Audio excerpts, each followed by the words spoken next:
El manuscrito encontrado en Zaragoza es el gran clásico de la literatura fantástica polaca y uno de los grandes clásicos de la literatura fantástica universal. Es una novela muy compleja porque se desarrolla a lo largo de innumerables aventuras dentro de otras aventuras. Es decir, su autor, Jan Potocki, lo que hizo fue buscar una estructura parecida o similar a la de clásicos como Las Mil y una Noches, el de Camerón, los cuentos de Canterbury, en los que se iban hilando historias, dentro a su vez de otras historias, aunque por debajo hay siempre una línea argumental única. Es un sistema que tiene muchas ventajas porque le permite introducir muchos elementos de otros géneros. El manuscrito es una novela gótica, es una novela fantástica, pero también es una novela de aventuras, también es una novela libertina, con mucho erotismo propio de la época, y sobre todo es también una novela con una serie de claves más o menos, digamos, esotéricas. Jan Potocki, el autor, fue un autor ilustrado, un hijo de aristócratas, enviado a estudiar, lógicamente, a las mejores universidades europeas, y aprendió francés, lengua en la que se expresó normalmente y en la que está escrito el manuscrito, y como tal intelectual, aristócrata e ilustrado de la época, estuvo muy implicado en todos los movimientos intelectuales y también un poco esotéricos. Seguramente fue masón, se dice que incluso pudo tener contactos con los Illuminati de Baviera, y durante el tiempo que pasó en Francia, en París, se interesó en todos los elementos, digamos, masónicos, esotéricos, cabalísticos y demás, que utilizó para pergeñar esa trama claramente iniciática en la que, bueno, pues al joven protagonista de las historias le van ocurriendo una serie de pruebas, una serie de aventuras que tienen ese carácter iniciático y que, bueno, va superando hasta llegar finalmente, pues, a adquirir un tesoro final que no es tanto un tesoro real, un tesoro de oro y piedras preciosas como efectivamente encuentra al final de sus aventuras, como un tesoro simbólico, un tesoro metafórico, producto del encuentro de las tres grandes corrientes culturales, las tres culturas, la hebraica o judía, la islámica o arábiga y la cristiana, que utiliza Potocki en su novela en busca, pues, de ese conocimiento y de ese saber. Digamos que en cierto modo el manuscrito en su totalidad, porque hay que tener en cuenta que el manuscrito está compuesto de dos partes que fueron publicadas, la primera en 1804 y la segunda ya en 1813, mucho después, ofrece de alguna manera una especie de libro de instrucciones esotérico para encontrar el conocimiento, la sabiduría, siempre en base a la tolerancia, a los ideales iluministas, igualitarios, propios de la época, ¿no?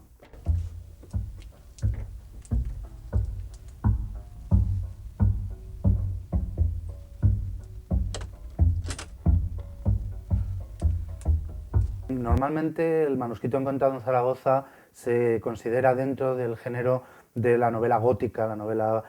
fantaterrorífica que floreció entre finales del siglo XVIII y principios del XIX, pero dentro de ese género al que indudablemente pertenece por una serie de características muy evidentes, ¿no? El misterio, la serie de intrigas sobrenaturales que a veces tienen explicación luego lógica y razonada, el escenario español, que era un escenario también muy típico de la novela gótica clásica, pero dentro de eso tiene una especificidad que es la del orientalismo. O sea, una especificidad, digamos, relativa, porque hay una gran corriente de literatura orientalista también en el siglo XVIII y principios del XIX, muy influida por el descubrimiento en Occidente de Las Mil y una Noches y de otra serie de clásicos de la literatura oriental que fascinan completamente a todos los intelectuales y escritores y poetas europeos. Y bueno, pues el propio Voltaire, en Inglaterra Samuel Johnson, hay toda una corriente, digamos, de literatura orientalista que se inspira en el modelo de Las Mil y una Noches. Lo que pasa es que raramente aparece aplicada a la novela gótica. Otro ejemplo sería el Vathek de William Beckford, pero quizá sea el manuscrito encontrado en Zaragoza el ejemplo más obvio y más consciente de utilizar motivos propios de Oriente, de la mitología, de la tradición oriental y el estilo incluso narrativo de Las Mil y una Noches para, al mismo tiempo, una novela de aventuras góticas situada en Europa y concretamente en este caso en España.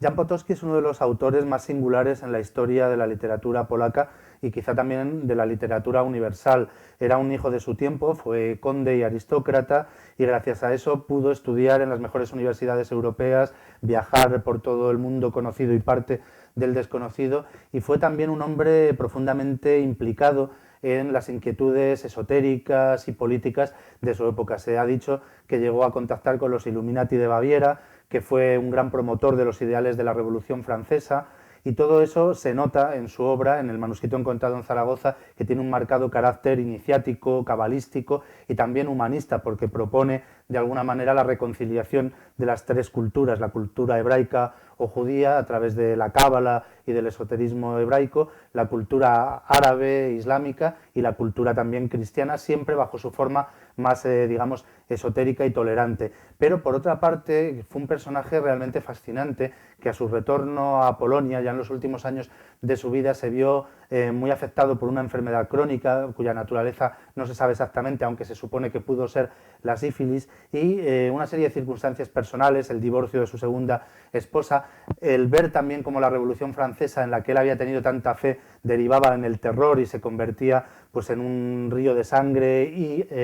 en una serie de promesas también humanistas y progresistas incumplidas, le convirtió en un personaje amargado y al borde de la locura. Algunos biógrafos dicen que incluso llegó a obsesionarse con la idea de que era un licántropo, de que se convertía en hombre lobo, y realmente puede que algo de eso haya si nos atenemos al hecho de que se suicidó de una forma muy singular, y es que durante varios meses fue fundiendo lentamente una cucharilla de plata hasta darle la forma de una bala con forma de fresa, que fue la que utilizó para suicidarse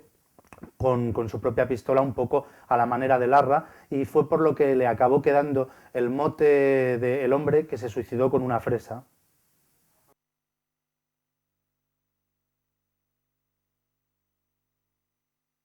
El manuscrito encontrado en Zaragoza es una novela de aventuras con forma además de novela de viaje. Narra precisamente las aventuras de su joven protagonista en el camino desde Andalucía hasta la corte de Madrid y todo lo que le ocurre en ese transcurso. Y es lógico que así fuera porque Jan Potocki fue un gran viajero, como muchos de los hombres ilustrados de su época, pero con gran facilidad debido a que era un conde y a que tenía pues grandes medios para ello. Recorrió gran parte no solo de Europa, él viajó indudablemente por España,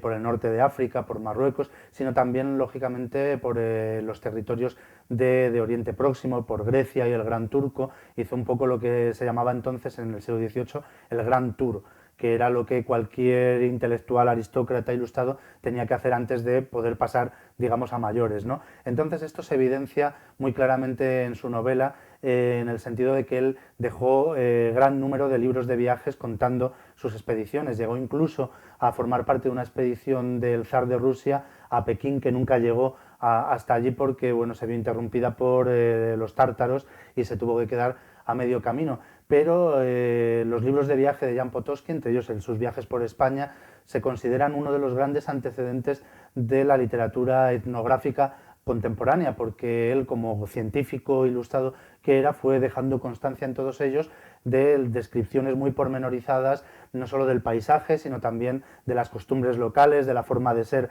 de los habitantes de cada lugar, y todo eso encaja muy bien en la estructura de novela de aventuras que tiene el manuscrito encontrado en Zaragoza.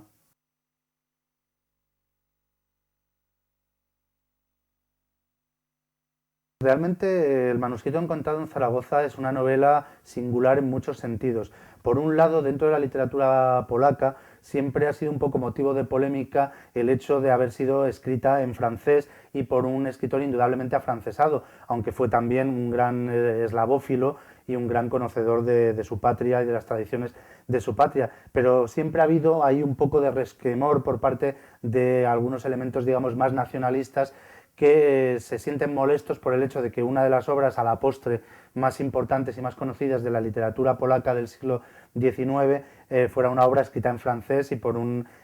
francófilo, ¿no? Una singularidad también del manuscrito encontrado en Zaragoza es que se convirtió en una especie de clásico subterráneo. Poco después de la publicación definitiva, después ya de la muerte de Potosky, de las dos partes refundidas en un solo volumen, la novela pasó prácticamente al olvido y solo unos pocos literatos refinados, eruditos, tuvieron conocimiento de ella y la pudieron leer. Es el caso, por ejemplo, del magnífico poeta loco y también esotérico Gerard de Nerval o de Washington Irving, que conocieron el manuscrito y que incluso se inspiraron en varias de sus partes, en algunos de sus relatos, para su propia obra, aprovechándose del hecho de que nadie conocía prácticamente la novela original de Potosky. Pero realmente no sería hasta los años 50 cuando un gran experto en literatura fantástica, uno de los grandes investigadores del género, que fue Roger Caillois, el gran erudito francés,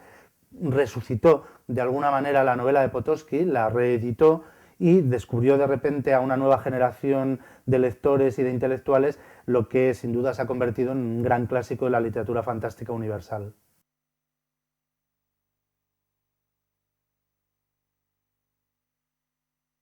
Bueno, la película El manuscrito encontrado en Zaragoza surge en un momento especialmente dulce y especialmente feliz para el cine de los países del este y para el cine polaco, que son los años 60, los años previos a la reacción soviética con la invasión de los tanques en Praga. O sea, estamos quizá en el momento más aperturista del bloque de los países del este y en un momento en que sus cineastas, intelectuales, escritores gozan de una cierta libertad creativa, incluso en algunos aspectos superior a la que tenían muchos cineastas occidentales, ¿no? Es en ese momento cuando Haas dirige sus primeras películas y es en el momento en el que además también hay un cierto giro dentro del cine de los países del este hacia la literatura y el género fantástico. Por un lado se adaptan obviamente muchos escritores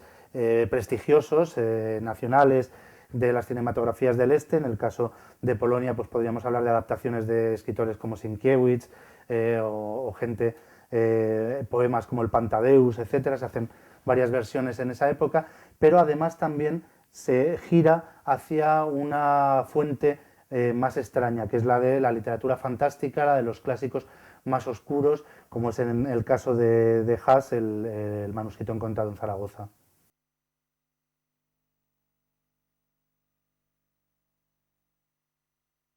La figura de Wojciech Haas dentro de la historia del cine polaco es una figura casi tan singular como las propias películas que hizo, porque tuvo siempre una gran atracción por el género fantástico y por las figuras más marginales dentro de la literatura y de la cultura polaca.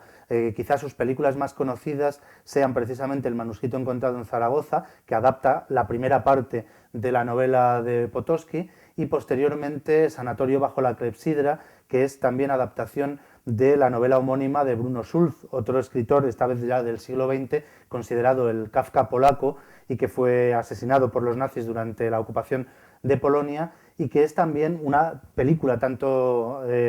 como una obra literaria singular, con un carácter marcadamente fantasmagórico, extraño y surrealista. Digamos que en ese sentido Haas, dentro de la cinematografía polaca, representa una especie de corriente surrealista, muy próxima también a otros directores de cinematografías como la checa o incluso la propia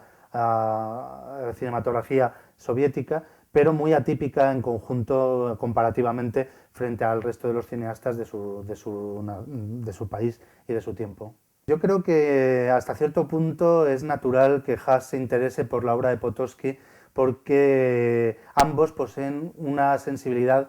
muy similar y ambos poseen un cierto carácter singular dentro de la cultura polaca. En ese sentido es en el que tanto Potosky literariamente como Haas se apartan un poco de lo que podríamos llamar la corriente general de la cultura polaca, muy marcada por el nacionalismo, por el independentismo, muy marcada por los traumas de las invasiones de Rusia, de la invasión alemana, etc. En ese sentido,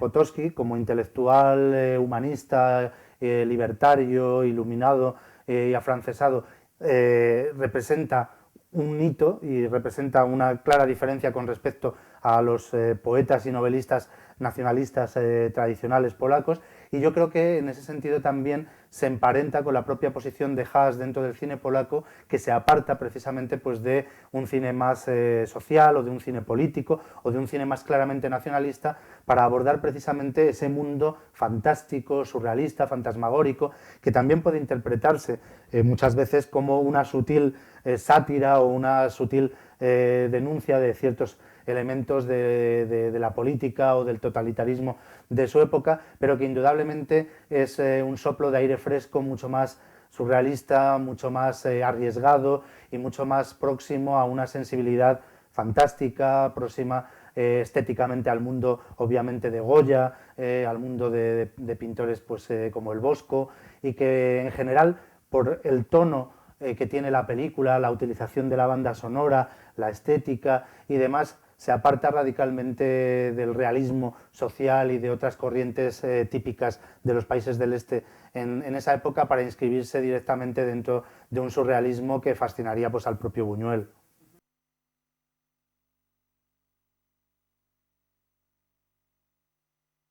Como decía antes, la película de Haas es una adaptación solo de la primera parte de la novela de Potosky, la que se publicó inicialmente en 1804 y que es la de carácter más fantástico y terrorífico. Luego, en la segunda parte de la novela, la mayor parte de los misterios que ocurren en esa primera parte son explicados de forma racionalista, de forma natural, aunque no por ello menos esotérica o mística. Pero sí es cierto que por un lado, ante el volumen de páginas que componen la novela en total y ante la diferencia de carácter de esa primera y esa segunda parte, Haas se siente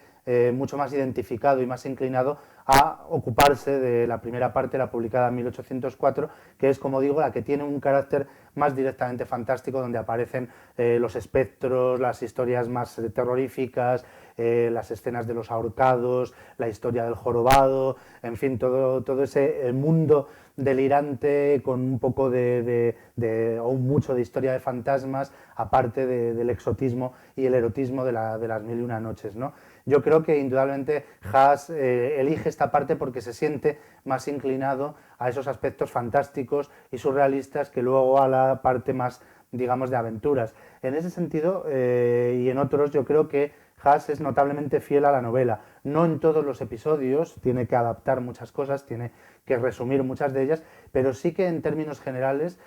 sigue fidedignamente la línea argumental y muchos de los episodios que aparecen en la novela, y sobre todo es muy fiel a ese aspecto del que hablaba antes, que es el aspecto un tanto picaresco que tiene la novela de Potosky, ese aspecto que nos recuerda al de Camerón, que nos recuerda a las propias Mil y una noches e incluso pues, a la novela picaresca española y europea. Tiene tanta importancia a veces en la película el elemento erótico y libertino como el elemento terrorífico y fantástico, y hay episodios humorísticos, de duelos, de persecuciones, etcétera, que tienen, como digo, tanta relevancia como las apariciones de los ahorcados, los espectros, los fantasmas, etcétera.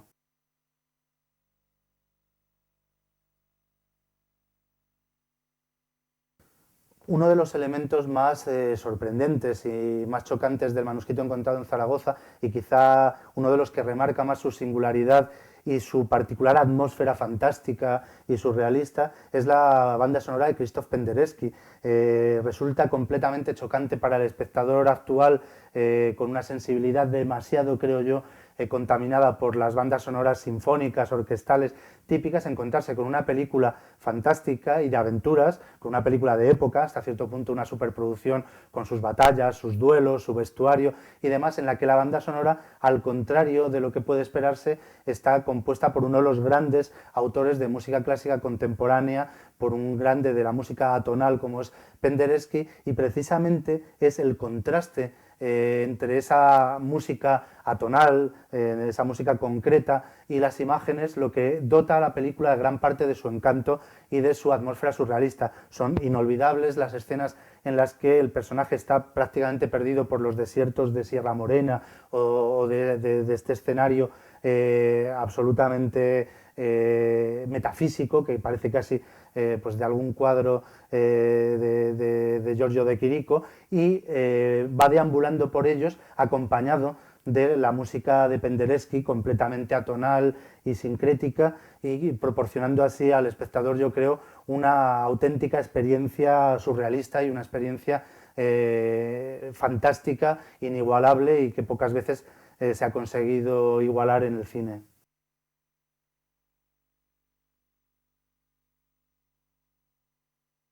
La película fue muy bien recibida en todos los festivales europeos y por la crítica y se convirtió, yo creo que automáticamente en un clásico casi de culto, ¿no? Bueno, es famosa la anécdota de que Buñuel fue uno de los primeros en reconocerla como una gran película y como una pieza clave del cine, digamos, surrealista. Y eso, bueno, pues ya arrastró detrás de él a toda una serie de intelectuales y de cinéfilos del mundo entero. Yo creo que bueno, es una película que se estrenó prácticamente en todo el mundo. Lo que ocurre es que indudablemente, por un lado, supuso un esfuerzo casi a nivel de superproducción para el cine polaco de la época y tratándose de una película de índole fantástica y surrealista,